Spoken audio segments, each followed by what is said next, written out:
So you're just getting straight into it. Pew, pew, pew, Yeah. pew. Imagine like somewhere between two guys, one pod intro and a fourth and fantasy one, as you would say. Fourth in fantasy. Yeah, and trap music or techno or whatever we do. Well, I am Addy the Nard Dog Narder. I'm here with Siriaco. You can call him Rocco. Sorry to take your intro there. That's me, Rocco.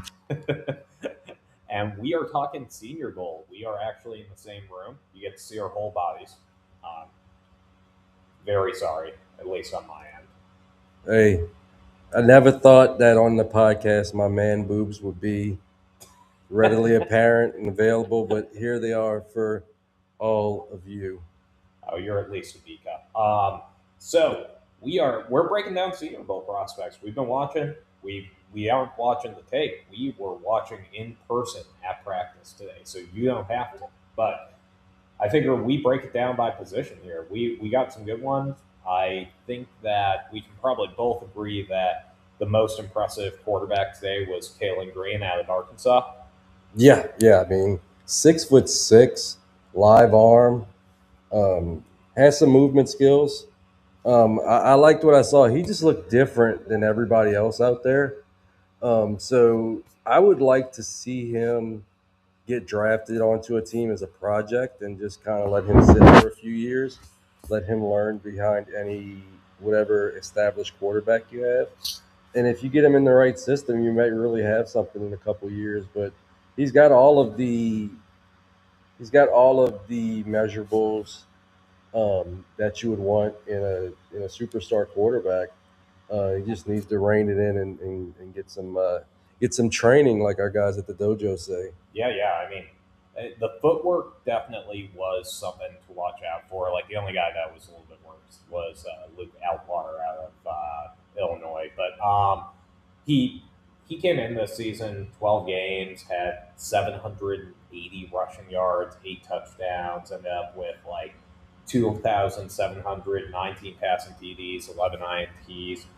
And in our database, we're comping him to Riley Leonard, Malik Willis. Um, love love those as comps, honestly, because those are both project quarterbacks. Mm-hmm. Like guys that aren't coming into the league entirely ready, but are definitely going to be able to be capable NFL starters potentially. Maybe not right away, but I love the zip we saw off his arm. I'm pretty sure he was the one that threw that absolute dime to Ted Hurst too. Mm-hmm. Yeah. I thought he was a very impressive, um, you know, in his just body type. He's one of those guys that when you look at him and compare him to like guys like Garrett Nussmeier, um, Diego Pavia, Pavia looked like, he was just a small guy. I don't want to, I got nothing bad to say about the guy, but he Yeah, was we're both definitely short kings here, man. Come hey, on. we are. Yeah. Um, yeah, but he definitely looked a lot different than anybody else that was out there. Um, Between him and the average size to short king size quarterbacks. How do you feel about Nuss out there, Garrett Nussmeyer out of LSU? Not very impressive. He looked small. He missed some throws out there. Um, He looked mad too. He yeah, looked frustrated a lot. yeah. His body language was bad. And that's wild that last year coming into the season, some had him as the 101 in this class, and Yeah. his fall has been just something that's going to be studied for years. Do you still like him as a sleeper? I'll be honest, I didn't love what I saw from him this year, and I know the injury played a part in Hmm. that, but like when you have such an average last year and you already are in the LSU system, you're dealing with talented players, like there's not a lot of room for a bad season. Hmm. Like there were a lot of guys like at the beginning of the practice, Ted Hurst was kind of like he ended the day fantastic, but he started the day pretty mid. Like he had a couple subpar like drills. He looked a little bit slow, a little bit sluggish. Like from a guy at a small school, I can deal with that. If you're a guy that's going to LSU and you're literally tearing up defenses for a year and then you fall off the map, then it starts feeling like personnel and coaching is carrying you, which I don't love. Like I don't love saying that from Nuss. This place does give off serial killer vibes. It smells a little like old people, but you know. You ain't wrong, Jamie. Yeah, if a clown pops out from behind here, they have like 3 back doors in this place, so I'm gonna find in that other room. I was like, "There's that but it was like a closet or something. It looked like the back door." Oh yeah, and you can't turn off the light in that closet too. I tried to. I flipped every single light switch in that room. Fuck that. We might need a seance before the end of this podcast. Do you know somebody that can do a seance for us, Jamie? If you don't, we'll just have to do some with Reefer on our own. But if you can't do anything, don't say anything. Pavia, we skimmed over Pavia, but him measuring in at 5'9" is freaking insane. Shortest QB since Doug Flutie. Just give you a heads up. I hope there's not a flag. Well, we got what you can call like a mirror because we can see ourselves as well. Oh, that's good. Jamie. Yeah, I mean, Pavia, he had a lively arm, especially in the short to intermediate areas. But yeah, 5'9". I mean, he's not. You can't make it in the league at 5'9". You know, Drew Brees era was a long time ago, and we saw all of the troubles that Kyler Murray has had. Bryce Young. I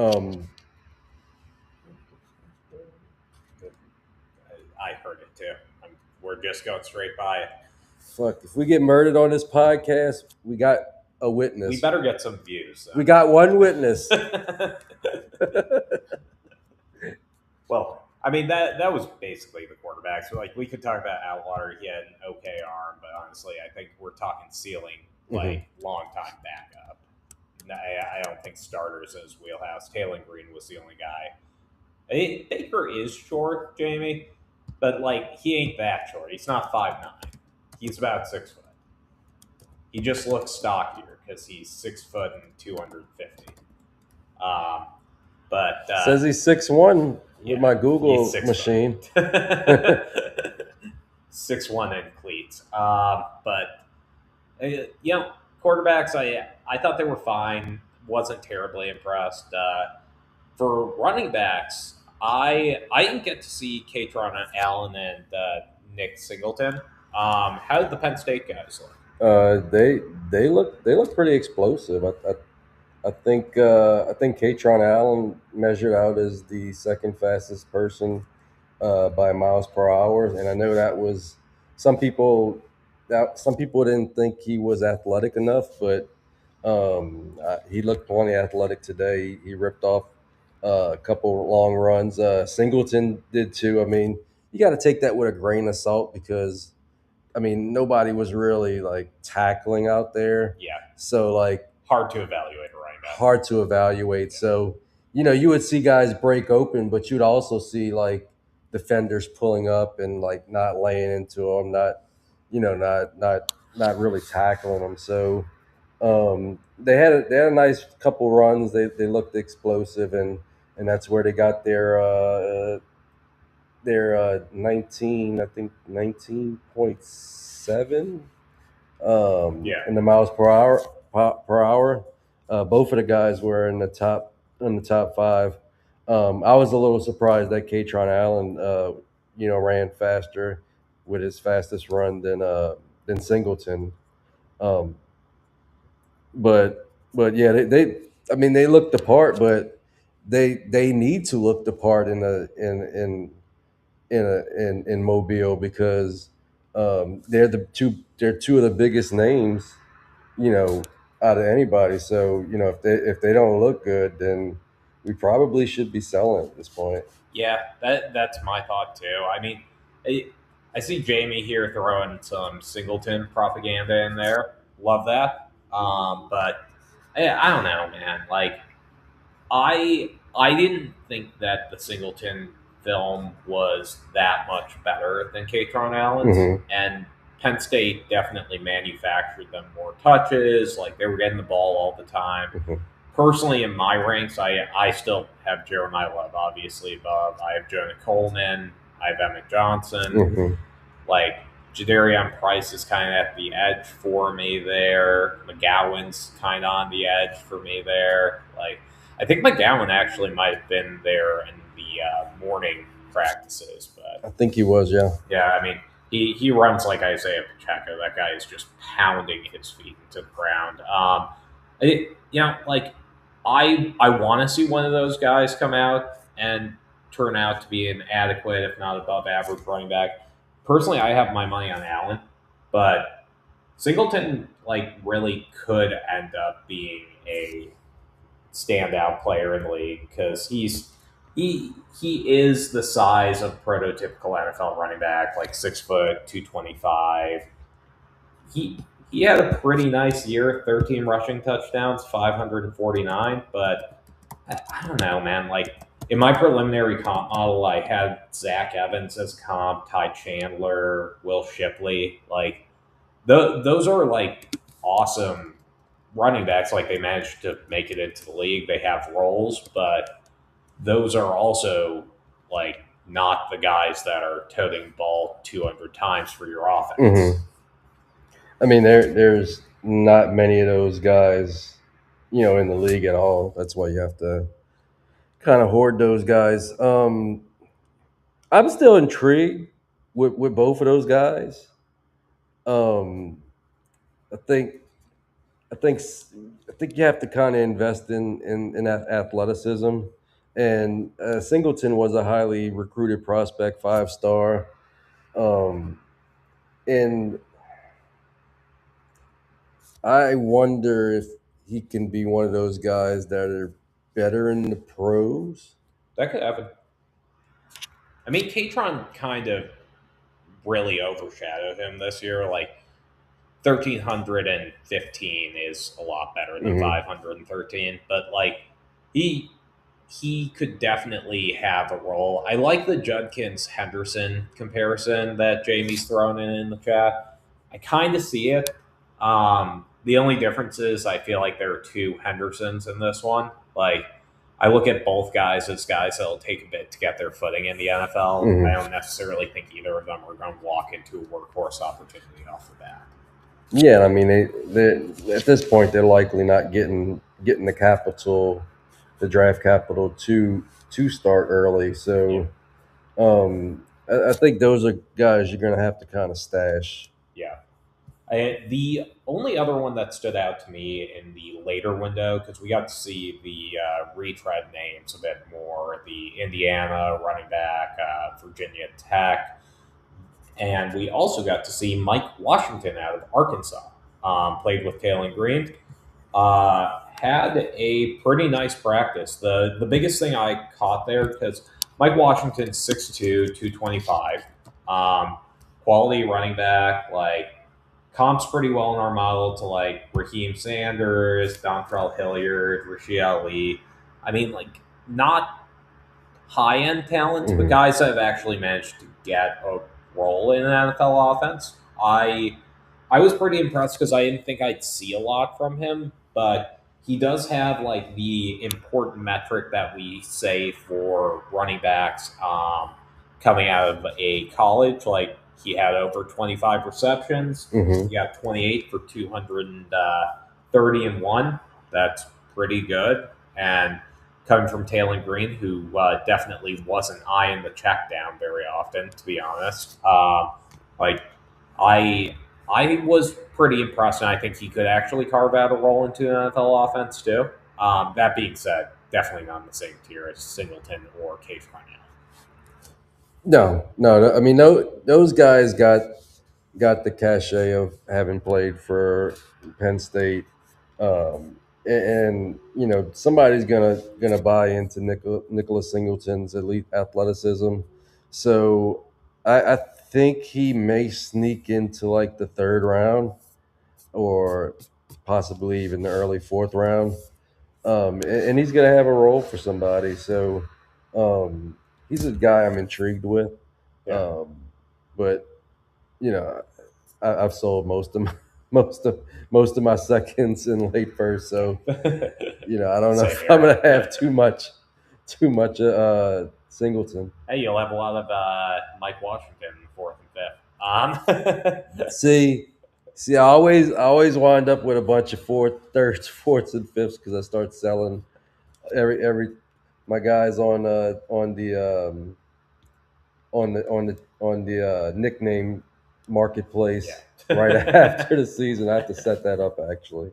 What other name I'll bring up? The Virginia Tech running back Jamari Taylor. He came in at 5'9", 200.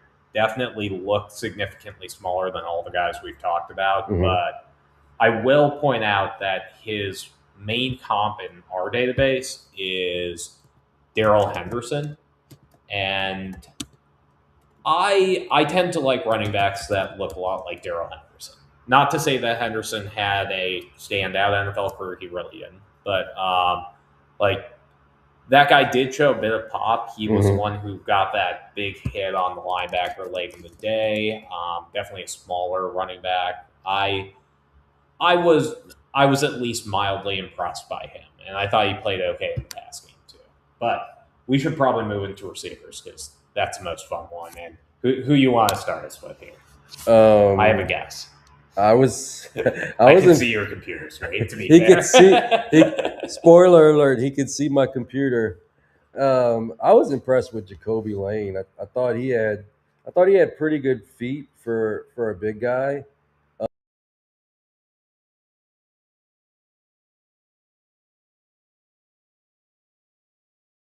Yeah, I thought that was also impressive for a big guy. I mean, I think he's a good athlete and he's got good size. So I think he is a guy that may get steamed up, as the process goes on.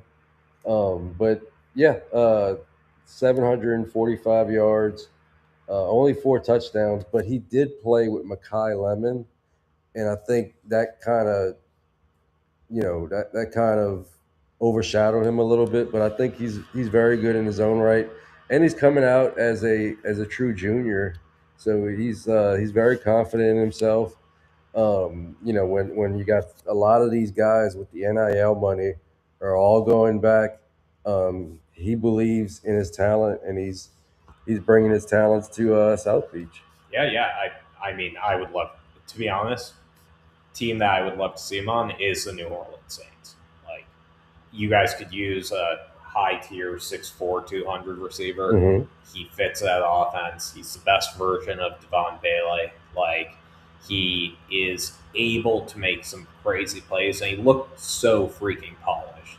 The comps database didn't love him. It had him largely as like a Shavers or Antoine Green sort of player, but he had 512 like in his second year as a true sophomore. I was really impressed by what I saw when I first looked at his tape. I was like, "Oh my, this guy must be the best guy at USC," and totally forgot that Lemon played there. And then watched the Lemon highlights, and I was like, "Oh, I see why he doesn't get many catches." Yeah, I mean, Lemon is like the sun, so he's just like a little star. But Lemon definitely blots out everything. Middle of the field, that was the area I was most impressed by him too, because he was able to get like 3 or 4 yards of separation consistently on like intermediate routes, and the defense was playing chippy all day. Like, The defense. That's one thing I could say about seeing it in person was the defense, especially like the coverage guys. Those guys were hip to hip with these guys all day. the So whole time. yeah, I mean, when anybody created any kind of separation, you took note because these guys were attached to the hip. Maybe a little bit too much because we saw a lot of flags on the field basically all day. But the coverage guys, they had something to prove too. They didn't want to just let these guys, let the offensive guys, shine out there. Yeah. So the guy this morning that you and Dynasty Big Dog Mike saw was Caleb Douglas, right? Douglas, yeah, Yes. number 5. He Number 5. he's the one that stood out most consistently. He's another big body, and there's a few guys out there with bigger body profiles. Malachi Fields, your guy Douglas, Jacoby Lane, Had your other Hurst. Hurst, yeah. So yeah, there was um, more big guys at wide receiver than you anticipate because it's becoming a little bit of a dying breed. But it was good to see, some of them horses out there. Yeah, I mean, 6'4", 210, Caleb Douglas fits that same mold that we were looking at with Jacoby Lane. Comps well, Jake Bobo, and Pat Bryant. Like both of those players. Don't think that's bad. I always like Bobo, I but always like Bobo, too. I don't know why. I just He had that one fun game.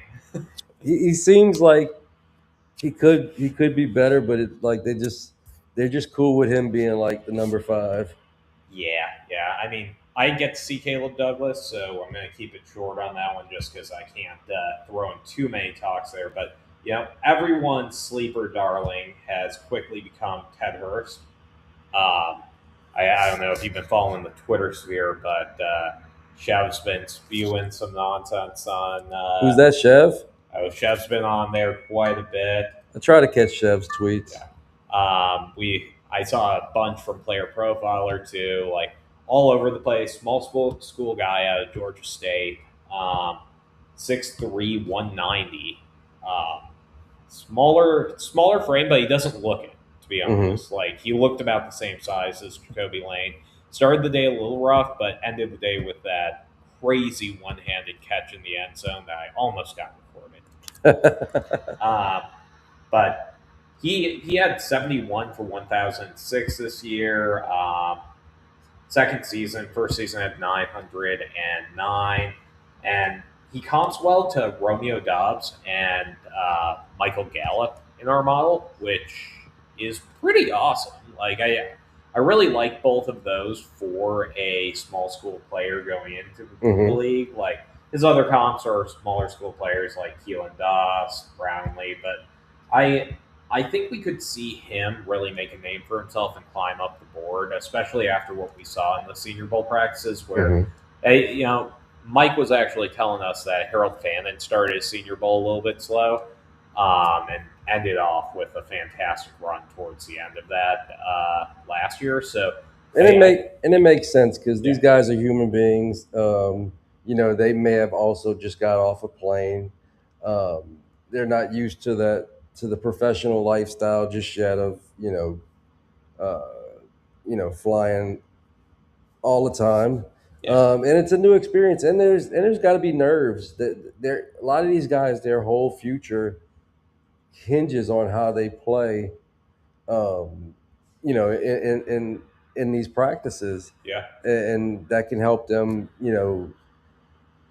It could be the difference between being a second round pick and a fourth round pick. So I can expect some nervousness, maybe some jitters, maybe some jet lag. But that's the beautiful thing about it, that we have Ted more Hurst, days. Jamie. I got it. Oh yeah, we have a couple more days of practices, and we have the Senior Bowl game on Sunday. Darn tootin'. The other one I wanted to highlight is smaller name player, 5'11", 180, coming out of Cincinnati, had 50 for 12 touchdowns this year, 660. Cyrus Allen absolutely tore up practice today. Like, the stats don't love him, the comps don't love him, but there's something to be said for what you can see from your eyes, and that guy had it. That's the biggest thing is what's he talking about? The guy who the guy with the one handed catch. Ted Hurst. Ted Hirsch, Yeah, yeah. that's why I cut in. Hmm? That's why I cut in a second. Come on, My bad. you're a bad one. Getting there. You gotta take that shit from me. Getting there. Um yeah, I mean, that's the thing about seeing people in person. You pick up stuff that you don't catch on TV. And like you said, some people just have it, and some people don't. Some like our guy Diego Pavia. He put the ball on the ground 5 times. Uh, in just this practice. So maybe he needs to do something with his hands.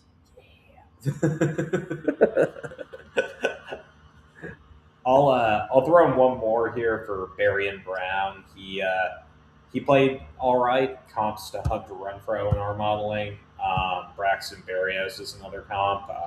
I think he kind of played that way too. Ran a couple times with that. Like he had like 2 runs where the ball hit him square in the hands and he was already turning upfield, which that's a fixable problem. But like we've seen that sink Kadarius Toney, Sky Moore, a bunch of other guys. So worth bringing it out there. Appreciate that guy giving me an interview. It seems like a real nice kid. Yeah. 50 for 501 this year. Not the best end to a season. Kind of has been putting up that same sort of metric the entirety of his career. Any other receivers stand out to you? I liked Anderson from LSU. It seemed like he was He was all right. one of the few people that were consistently creating separation. I think he also had a couple drops early, I want to He say. did. But he acquitted himself really quickly. As the practice went on. So he's a guy that I have some interest in just because he was able to create separation, on tough coverage. So those guys I'm always intrigued with, guys that can just separate. Because in today's NFL, it's much more important to get separation than winning, vertical jump balls like it was, you know, uh, 10, 15 years ago. Oh, without a doubt. And the guy's like a solid prospect, 4-star coming out of school, national ranking of 35. Like he was a real deal coming out. Like all these guys were hampered by Nuss, and to be honest, like from what I saw from Nuss, Huncho. yeah, we got Huncho in the house. Hey Hunch. Huncho, I tried to put out the bat signal, but you didn't come in time. So here we are. Phrasing is the new word of the day. You didn't come fast enough. You're here in spirit and also in the comment section. Ain't that best? I mean, I was also impressed by Anderson. I thought he looked good. Comp to Ray McLeod and Armals also with Hunter Renfro. Honestly, him and Brown play about the same role. They look pretty similar out there.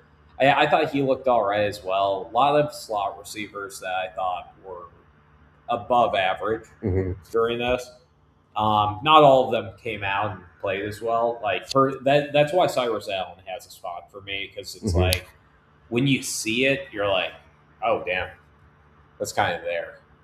He said, Aaron Anderson trains with Route God. Really cool account if you ever look him up on Twitter.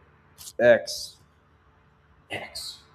Well, I mean, we're keeping this one short and sweet, so let's break it into tight ends. Let's come right in the tight end. Boom.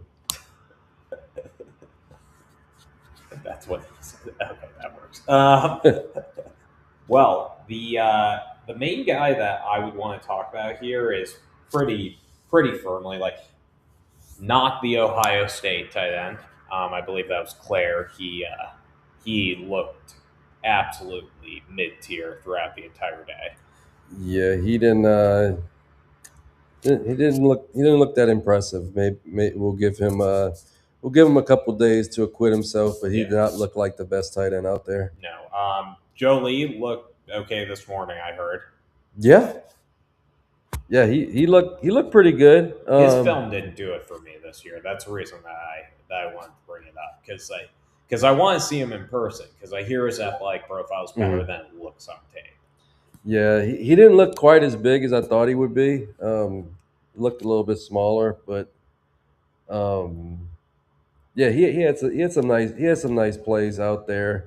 Um, who was the guy from Stanford? I That was the I guy. was waiting on it. That was the guy that really turned heads out there. Oh yeah, it is Sam Roche. Sam Roche. And I don't know. I don't know if we have too much Sam Roche on our bingo cards. No, not a lot of people do, but that's the reason we're here. We are here to bring up the names that you would not see because you did not have to sit through 6 hours of practice today. But we did, so we get to bring it up. Sam Roche, 260. Oh, look at Hey, it's we got Big Mac in here. what's up, Benny? Hey, how you doing, buddy? Sam Roosh, 6'5", 260. Looked incredible. Just came out of his routes clean, played astoundingly well. You 50 for 540 this year and two. Hasn't ever really put up a solid yards per reception season. Mm-hmm. And I don't think that's his fault based on the fact that like he just looked the part. And to go along with that, I love that the comps database has some comp into Tucker Kraft and Chris Herndon, Mason Taylor. That anybody that's comp into Tucker Kraft is probably going to be somebody that I'm going to be pretty for. But the guy looked legit out there. Yeah, yeah. I like those guys. I like those like tight ends that have good hips that can kind of track the ball and move in such a way when they're running downfield and can turn and catch the ball. I don't know if that made sense, but Yeah, that was basically a sentence. You get credit. words. And yeah, Mike, I am Words. wearing my winter hat. I'm very cold, man. It's very cold here. And man, y'all might not know this, but our guy Dynasty Dog Mike is a giant. Large man. He's like 6'8". Like I had no idea. That's all I got. Yeah. I mean, that's really all I have too. The Alabama tight end was fine too. I forget what his name was, but I thought he played fine. I gotta say, like I think that we've covered all the big names. We'll have more coming up as we see more drills go through, as we see more players going off. Like Yeah, and you had an interview with Barry and Brown, right? Yeah, Barry and Brown. That'll make its way to the TikTok if TikTok lets me post again this year. We'll see. It's questionable. What's up, Armin? Oh, we got Armin in here. Ah, neat. Hey, how you doing, buddy? I love the fan cred team. And Jamie, how much weed you smoke? Not yet. Not enough. Not yet, man. We did the podcast first. We're already tired. I got like I woke up at 5 to make it out to here. I have no idea what to do with my hands. Now that I got my whole person on here, can't focus. Cuevas. Yep. Thank you. Who's Jamie that? just on it. The Alabama tight end. Ah, Cuevas was fine. He was the second best guy today. Alabama. He looked polished. To be fair, he's going to be a really great. What's a good one? Tommy Tremble. Yeah, I mean, if you get comped to Tommy Trumbull, you might as well just get a day job. Hey, this is just how I look all the time. This isn't plays for me. That's I his. want to look Blaze. That's his default setting. I'm working on doing that. Yeah, when he pulled up at the Senior Bowl, I was like, "Fuck! How much weed did you smoke on the flight?" No, that's what Airport Five Guys does to your body. But no, you got to see me in a suit, man. Yeah, yeah, yeah, yeah. I thought you were out there cutting some deals. I was trying to. That's why I have my little wristband. Just so you know, if you did have a phone nearby, I could tap this and you'd have my contact info. Yeah, you just trying to go around tapping people. I really am. Yeah. I'm looking to get punched by a college football player. Yeah, he's like twice your height, Ben. Ben, like two of you could line up in a trench coat and you wouldn't be half the size of Mike. Mike is like huge. He's like Mike is Mike Washington size plus 3 inches. yeah, that's what she said. No, Mike's like 6'2", man. It was so disconcerting. I was like, damn, I didn't realize Mike was so tall. Well, he gives off short guy energy. Yeah, I mean, when we see like this much, like Yeah. we just imagine how tall the other person is until you post it with like tall people. Yeah. I mean, most people think I'm tall because I stand during all of my shows. Normally, I'm up behind the bar just walking back and forth. Well, I mean, you got to do what you got to do. Yeah, I mean, I could do one standing here. Just He's not high yet. Well, that didn't work out. No. All right, cut the tape. Cut the tape. tape. Cut the tape. The killer clown's about to pop through this door. Mike Washington could. Yeah, I like the Mike Forte one there, Huncho. But what else we got to talk about? We got anything else to talk about? No, I mean, what did you take from your first Senior Bowl experience? I mean, dude, like, one, awesome to meet you in person. I gotta say, the video's great, but if you can meet Rocco in person, it's pretty neat. Cool guy. Hi. Same with Mike, but he's not on this pod, so I don't need to be as nice. What was the shadow by one? Whew. I don't like that at all. Yeah, we did have another roommate. We're hoping Chef makes it out here. But Chef, you need to come out here. We need yeah, protection. they're ghosts. We need protection, Chef. No, I mean it's a cool environment. It's like any other fantasy football space. Like so many people all there for the same reason to watch players play. Like some people are recording, some people are trying to get sound bites, some people are like just properly watching film. And I'll be honest, like the biggest thing I can say is like it really did change the way that I view some of these prospects. Like I came in with predispositions about how I thought Jacoby Lane would look, about how I felt about Cyrus Allen, Sam Roosh. Like when you see those guys in person, when you watch full practice and you see them dominate, it really does make a big difference in your opinion of them. And I was really impressed by a lot of what I saw today. How about yourself?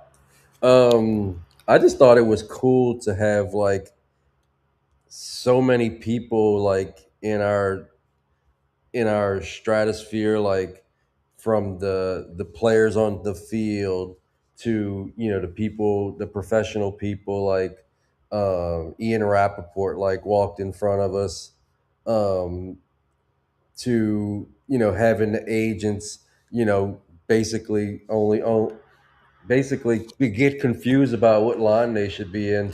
Dynasty Dog Mike was talking about a little inside info there.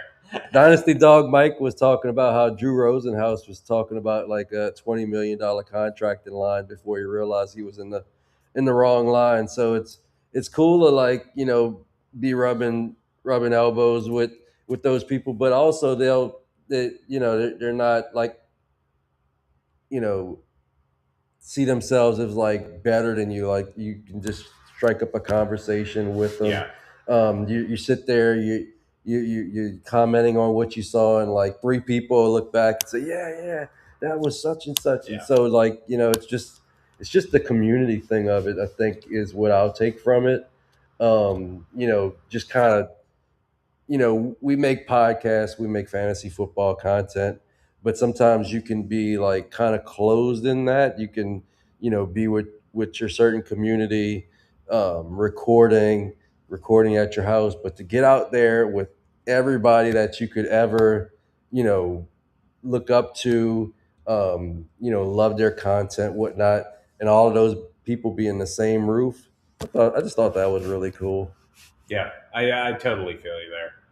Exact same vibe, and it just a sick experience. Definitely make it out here if you can.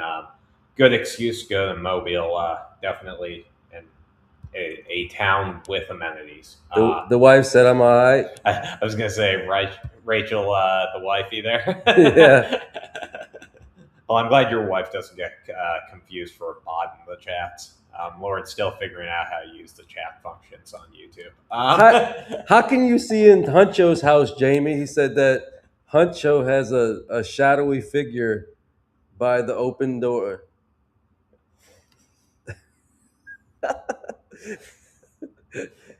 That's my room. That's where I have to sleep tonight. That's where he has to sleep. And in the room I'm in, the lights are not going off. I'm sleeping with the lights on, standing up with winter clothes on just in case I got to get boogieing. Well, we got media day bright and early, so we are going to hop off here. But thank you guys for hopping on. This has been Two Guys One Pod, Fourth and Fantasy. Mostly Rocco and Addy sitting on a couch. We're on a couch in a haunted house. Yeah, and if I don't wake up, Jamie knows why. Y'all open door in the back. Stop that. Stop it. That door don't open. Stop it. Spooky. Well, I mean, hey, we don't have outro music, so should we vamp? I can. Pew, pew, pew.